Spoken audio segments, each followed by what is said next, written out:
नमस्कार, आपके साथ मैं हूं दीपिका। क्या हुआ था आखिर चाहत और अविनाश के बीच में? चाहत और अविनाश ने काफी समय साथ में काम किया है।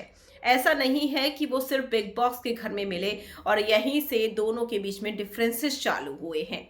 ये हमने तब भी देखा था जब चाहत शो में एंटर हो रही थी और तब ये कहा गया कि अविनाश मिश्रा को निकाला गया है, आपके ज़रिए आपने निकलवाया है, ऐसी बातें भी उड़ी थी। यहाँ तक कि ये भी कहा गया कि चाहत ने तो अपने दम पर शो हिट करवाया है, शो की हीरो और हीरोइन वही थी। ऐसी बहुत सारी और भी बातें हुई, लेकिन कभी भी सेट पर नहीं बन पाई अविनाश मिश्रा की और साथ ही साथ चाहत पांडे की। लेकिन अब जब लड़की बैच का उन्हें टैग मिल गया चाहत की मदर की ओर से, तो जवाब देने से पीछे नहीं हटे अविनाश मिश्रा। क्या हुआ था आखिर? ये तो अविनाश मिश्रा बताएंगे नहीं बताएंगे, उन पर डिपेंड करेगा। लेकिन ये कहा जाता है कि दोनों की सेट पर बिल्कुल भी नहीं बनती थी, दोनों के झगड़े हुआ करते थे।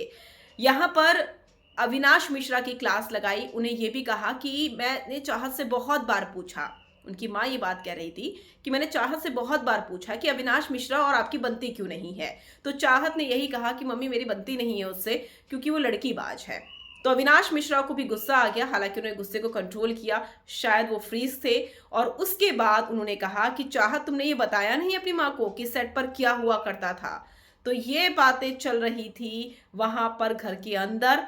तो चाहत चुप कराने की कोशिश करती है अविनाश को, लेकिन चाहत की माँ कहती है क्या होता था सेट पर, यही मुझे जानना है। तो सेट पर कुछ ऐसी चीजें होती है जिसका राज सिर्फ चाहत को मालूम है और अविनाश मिश्रा को मालूम है।